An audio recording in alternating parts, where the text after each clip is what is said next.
All right, great. So I wanted to talk about the book that I recently published. It's called Technical Gold, and I wanted to talk about the contents of the book. I'm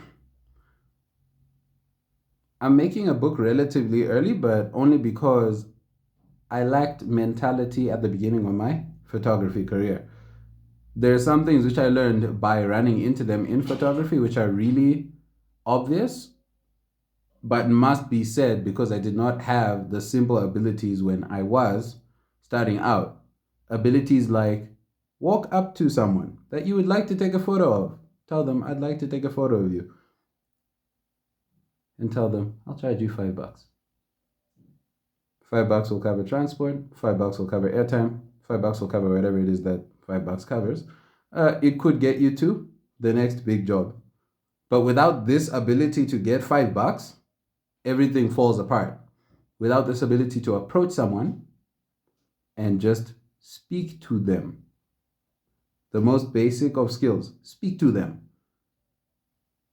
everything doesn't connect. So then the book is about basics like this, and then also big picture thinking.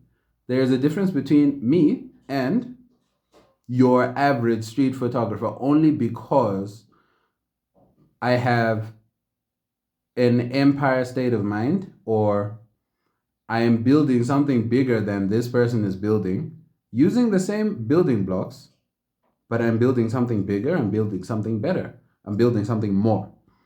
Um, a person with a dream to be the very best photographer in the world and a person with a dream to make some money using a camera are two different people. Um, yeah.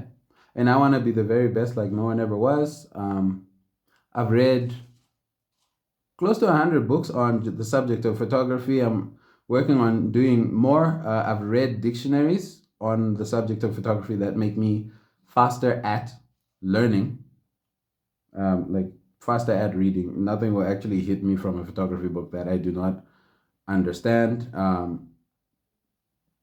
down to the mathematics that you find in some books on reflectiveness. It's like down to the mathematics. I'll understand what you're trying to say. Not that mathematics is necessarily super necessary in photography. It's if you find a book giving you mathematics, it's probably a bad book. I'm not gonna lie, because it's more about look. Does it look good?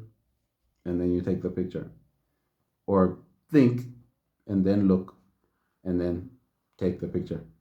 If I'm now calculating the normal, there's a book where it actually made me calculate the average ability of a person to focus, right? You can, the average 20/20 vision, or the average like normal vision of a person, you could calculate it and then know how best to sharpen a photo by calculating this.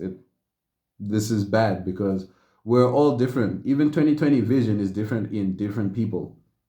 So the idea is look, does it look good? Leave it alone. That's all. If the moment it looks good, leave it alone. It's yeah, doesn't need to get complex. Anyway, I digress. Um, the reason I made the book is because I didn't have the information. It's basic information, and then some of it is also things that I saw lacking in books that I did read. Because there's also some big picture ideas which I missed in all the books. A book about photography generally teaches you about the camera, doesn't teach you about the most important piece of equipment, which is you. So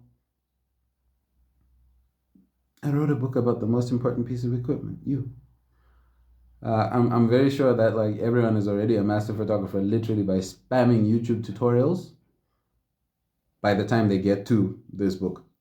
And if not, then I'm not rewriting something that is there. I'm actually writing something that's not there, which is the overall picture, from the stupid facts to the complex ones, from the simple facts to the higher level ones, from the bottom things to the top things.